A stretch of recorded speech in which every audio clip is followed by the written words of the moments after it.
different than the other times, but that's what I'm feeling right now also. So this is a gut check DE for me this weekend, all right?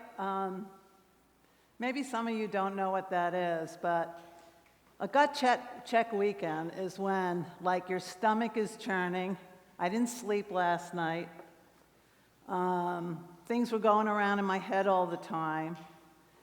And a gut check weekend is one where you got to shed your husks, all right?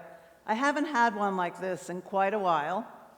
And it's like a flu. You need to have one about every 10 years to build your immune system up, you know? In this case, you need to have one to break through. And I have been in practice, well, I've been a chiropractor now since 1986. You figure that out. 39 years, it'll be 40 years, 2026. And I still have breakdowns and breakthroughs. So you think when, you see somebody, they've got it all together, life is great, you've made enough money, you can slow down, you can do whatever you want. But, that can be a problem, slowing down and doing whatever you want. And it's been tough for me this weekend. And it started with a few speakers, but last night, when Steve talked about what's holding you back from your potential, that's when I was like, ugh, I'm not like pleased with what's going on here. And I heard what other people said and what's holding them back with overwhelm and this and that and so on and so forth. And like I said, I couldn't sleep last night. It wasn't the talk that I thought I would be giving. And when I got up this morning, this is what came through with me, that I had to share this, because it's not all roses and peaches all the time. It's just not, right, Ed? It's not all roses. You talked about it in your talk, which I thought was really funny when you knocked into the wall of the bathroom, by the way. And so what happened with me is I got really disgusted with myself and very embarrassed about how I've been operating in my life and how it shows up for me. I could have said this last night, was I start making excuses which I can totally validate to myself, all right? Anybody do that? Anybody make excuses? My excuses are really good also, all right? And I'm not even gonna go into them right now, but my excuses do not compare with Michael Heskett passing away. My excuses do not compare with all the children and adults who got swept away in the flood in Texas, My excuses are like meaningless and small, but what happens to me is that when I get into them, I check out, all right? And when you check out, you're not tapped in. And then even though you're doing things so-called right in your office, so for instance, giving your reports, doing plans with people, people may drop out earlier, and you're saying all the right things, but your clarity and intention are not there. Your clarity and intention, so people will start dropping out. They're not going to stay there for an extended period of time. And when you do that, then all of a sudden you go, are my fees too high? Because there are going to be people that say, well, I can't afford that. Now, I know that's not true, because many, many, many times in my life over the last 39 years, I've been in absolute abundance, and like all I have to say is, it doesn't matter how much it is, I'm all in. You see what I mean? It doesn't matter how much it is, I'm all in, and I'm going to bring my family in. And then they don't even care. There are some people that don't even care, and they're abundant people that would pay a lot more even than what I charge. You see? But my intention and clarity have not been there, and I'm disgusted with myself, because you know what? I have this community out there, and I've been irresponsible, and I'm the only chiropractor in my town who's a principal chiropractor. The rest of them are wearing scrubs. They're focusing on back pain or decompression or something like this, or they're doing PI, or rehab, and people have no idea what chiropractic is, and it's my fault, you see? Because I've closed down and not gotten out in my community or been clear and focused and with intention. And so, of course, my practice has gone down, and I'm not going to give you all the excuses, the whys and stuff. I'm actually going to give you one excuse, and it happened yesterday when Rebecca was speaking, who gave the most amazing talk. I was just like floored by it, and she's so present and focused. And she said something, and with Rachel and Brian and Rebecca here, and the one thing she said where I am automatically making excuses when she said, well, I don't have to focus on the money. Rachel and all of them up there take care of it. I don't have to focus on, all this other stuff out there. All I have to do is see it, serve, tell the story, and be present with people. And I went, oh, well, I have to focus on the money, and I have to focus on all this stuff, and it takes me away from all this kind of thing. You see what I'm saying? And that was an excuse, though, you see? But it was one that I created immediately for my why of what's been going on, the one thing.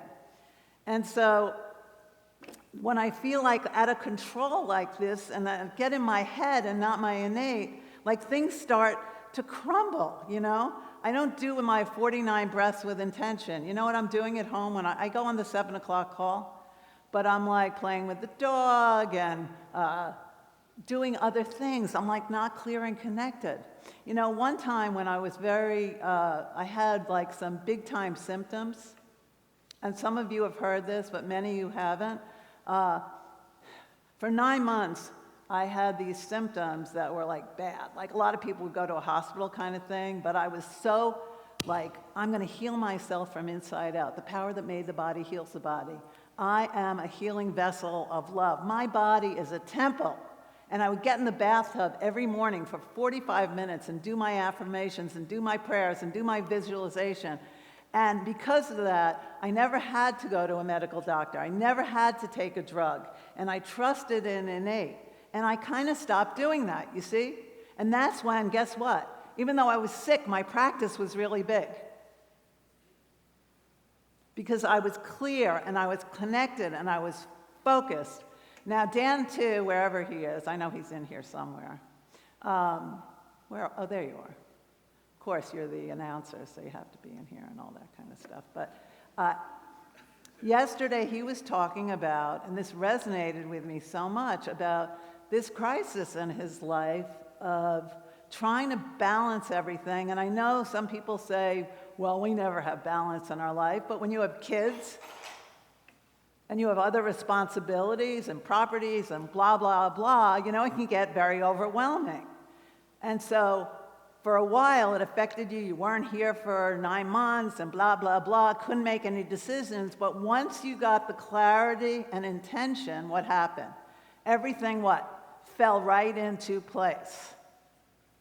And so I've had many experiences like this before, like amazing experiences like this, where I was almost what appeared to be rock bottom, and then I let go and I let God, and guess what happens? Miracles started to unfold. And it's an amazing thing. So the thing is when you're in a crisis and you're near rock bottom, I'm not going to say rock bottom, but you're really close to it, you either let go or you die. And I don't necessarily mean physically die. Now, a drug addict, yes, kind of thing. But emotionally, you die and you collapse, you see. And that's not good. So this is the thing, though. That's not me right now. I'm not at rock bottom. I'm abundant. There are a lot of great things going on in my life. It's not like I'm suffering or anything like that, but I am not like abundant and where I want to be in the practice, like many of you said yesterday, right? And so this is the dangerous area, is being somewhere in the middle. That's the area of complacency where you're okay, but you kind of suck. You see what I mean? And that's the hardest place to get out of, because you're really not suffering enough. And so here I am now at DE, like with my stomach churning and not sleeping, and I'm happy about it because it's going to get me out of this shit. You see what I mean? Because what do I have? I've been coming to DE for a long time. So I'm like anchored in this principle. And in any moment in time, like literally any moment in time, you can change and stop doing it. And if you don't say it in public and you hold it inside of you, this is like Parade of Stars for me, except I get more time to talk about it. All right? This is like Parade of Stars. It's like you gotta shed the husks. It's embarrassing to me. I'm supposed to be a leader here, and I feel like, I want to crawl in a hole. You see? And, but, like, this is the way it is. Because I know that there are many of you out there, even the leaders out here, that have gone through the same thing. Right? Not you, Paula. You never go through that. I'm just kidding. I know she does. And so, there's a saying, in every crisis, there's an opportunity. And like I said, this is not a crisis. But the thing is, digging yourself out when you're not in a crisis, when it's complacent and you're lazy, or you just don't want to deal with all the stuff in life anymore. Like, there's a lot of stuff. And you can either, retreat. I talk about this. You can either retreat and watch the big wave in front of you always wanting to crash on you, or you can go through the wave and come out at the sunny side, or even more, you can ride the wave and have fun. But a lot of us are like staying back and just looking at that wave and going, I'm afraid to go through it. But if you don't do it, you're stuck, and stuck is death. Stuck is death. So anyway, interesting this morning, my daughter, a thing came up on my iPad, like my daughter Gracie, who they just broke up. That's another deal. Her boyfriend of 4 years this week. So I have to deal with that too. But she posted something on Instagram. I don't know what it is, but I have to look at it. So when I opened Instagram, she didn't show up, but our very own, who's not here this weekend, Dr. Michael Halloran's little video showed up. All right, that's what showed up. So some of you don't see these videos. They're better than all the other, self-improvement gurus out there or spiritual leaders that charge you billions of dollars. Just watch 2 minutes of that, and it will change your life. So that's what showed up. So I said, well, Nate told me I got to show this thing. So, Randa? I don't have oh, there it is. Okay. I didn't know I even had it. The middle button, I know. Do I have to press again? There you go. Good morning, everybody. Happy Friday. Another edition of 2 Minutes to Change Your Day. And this was maybe yesterday. Even change your life. So today we're going into the book of Romans. Great scripture. It says, we know that in all things God works for good in those who love him. So we know that in all things God works for good in those who love him. From Romans 8:28. So think about that promise, that scripture promise this morning. We know that God's going to do great things in our lives if we just love him. So all week long we've been talking about praying, believing, expecting manifestation. Why isn't it happening yet? Why isn't it happening yet? Because a lot of times God makes us go through trials, tribulations, and struggles to make us stronger. And the reason he makes us stronger is there's blessings coming. There's big blessings coming, but we might not be ready for them at this level. So God's got to make us stronger. And that's what he's doing with us right now. If we keep walking in his faith, keep talking in his faith, keep believing in his faith, realizing, you know what? There's going to be changes. The floodgates of heaven are going to open up in my life this weekend if I keep believing, if I keep expecting, if I keep talking his word, keep reading his word. And just stay focused, guys. Stay focused. Because people ask me all the time, and ask Mary when she comes in the office, is he really like this all the time? Is he like this at home? And I tell people, you know what? Just because I carry the weight of my problems well, doesn't mean they're not heavy. Sometimes I'm carrying heavy problems, but you know what? I carry them well because of my faith, because I'm always walking in faith. I'm believing for God's goodness in my life. I'm believing for the blessings because I realize the trials, the tribulations, the struggles, the pain that I've been through in my life, you know what? That made me stronger for the blessings that God wanted to rain down on me and my family. So there's blessings coming to you right now. At this point, just stay strong in the Lord and the power of his might. No weapon formed against you is going to prosper. Okay, greater is he that is in you that is in the world, than in the world. So stay focused on his word. You realize God's working behind the scenes all the time. All the time. Just because you don't see the result you're getting doesn't mean you're not getting stronger. Stronger spiritually, physically, mentally, socially, mentally. Because God wants to bless us. He wants to bless us beyond our wildest imagination. Because you know what, guys? All the time I tell people, there's changes coming. There's blessings coming. Stay focused on his word. Keep praying. Keep believing. Keep expecting. Because you know what happens is, God always helps us. He always helps us. And if this is touching your heart right now, just type, you know what? God, I believe in you. Type a message and say, you know what, God, I trust in you. Just show an act of faith. And if this has touched your heart or you know somebody it should, share it with them, man. Let's change the world. Because you know what, guys? Life happens, but God always helps. And remember, I love you. I appreciate you, and I'll see you on Monday. Have a blessed weekend and expect God's blessings every way you go. I love you.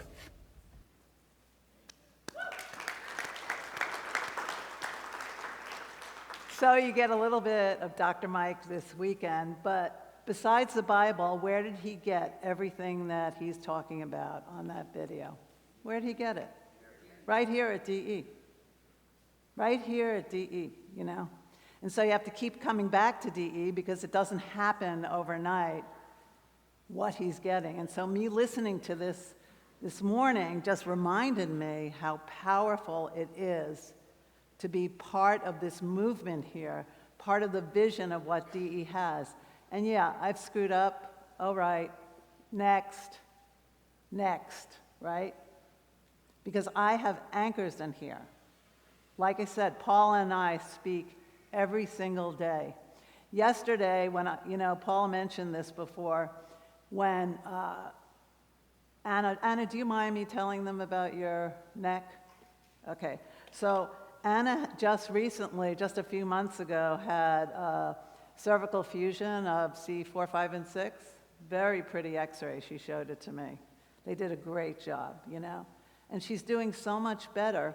But she said to me, and it was really funny, I was sitting next to her, and I was thinking, boy, I'd really love to check her, you know? But I didn't say anything, and like 2 seconds later, she goes, do you think you could do cervical chair on my neck, even though I've had fusion of C4, 5, and 6? I said, of course, you know? But I'll be very gentle, and let me check it, and literally, and this is where I talk about intention and clarity. I was so focused on her and intentional, and I put my hand on her atlas, which was subluxated, and I said, I'm going to be really gentle and loving, and I literally bent her head, and my finger was on it, and it went right like that. I put zero force into it. Now that's intention.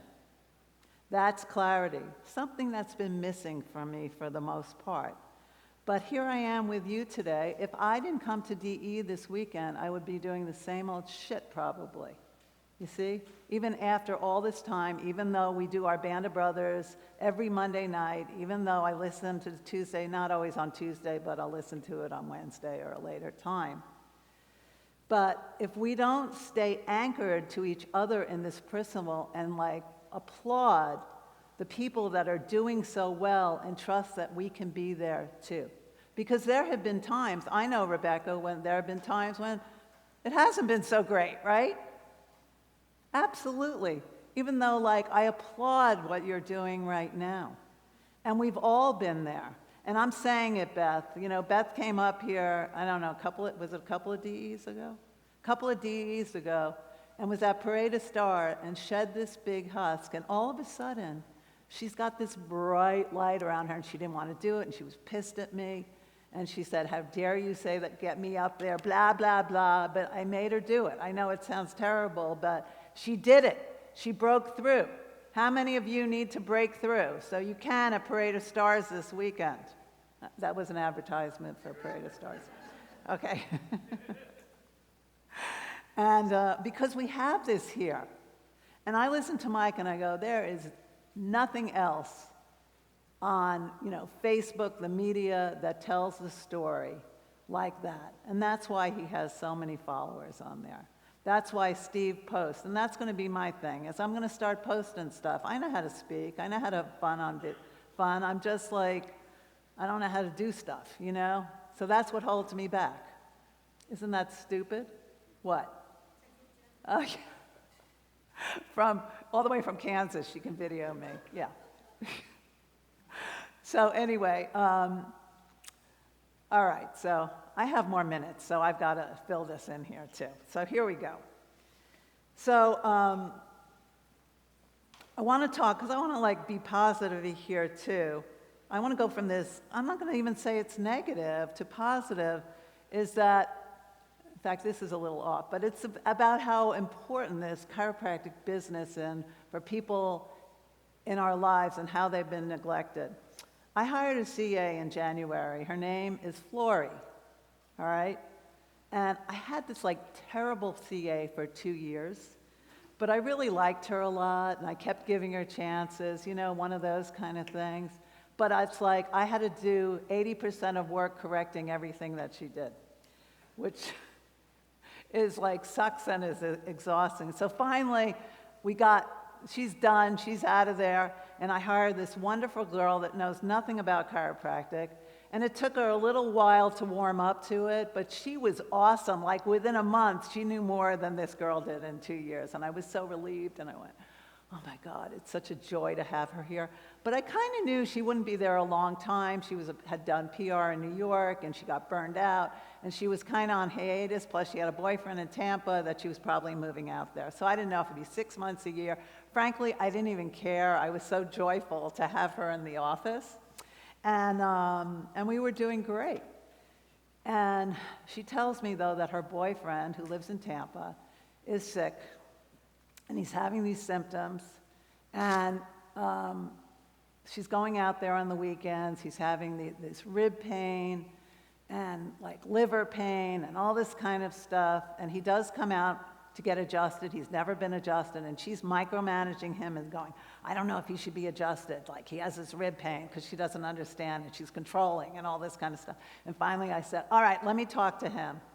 And he agreed to let me adjust him, and he adjusted fine. But when he went back home, his symptoms still increased. He was losing weight. They finally go to the doctors, and this is the point I want to tell you about, how medicine so much sucks, I'm telling you, for chronic illness. I am telling you, it is a travesty, owned by corporations now that have no interest in your health except to shuffle you from one doctor to the next, so each can make their share of the pie and make the hospitals really rich. And I will tell you, so they do one test. They do an x-ray, and they do a CT scan. They go, oh, it's your liver, and you have these hemangiomas in your liver, and blah, blah, blah. And then he goes home, and he can't get an appointment again because nothing, all right, now what? So he goes to a liver specialist, and they do, and your enzymes are ridiculously high, and you have all these problems, but they still don't know, and now they're consulting with this one and this one and this one, and this is over a 2 to 3 month period.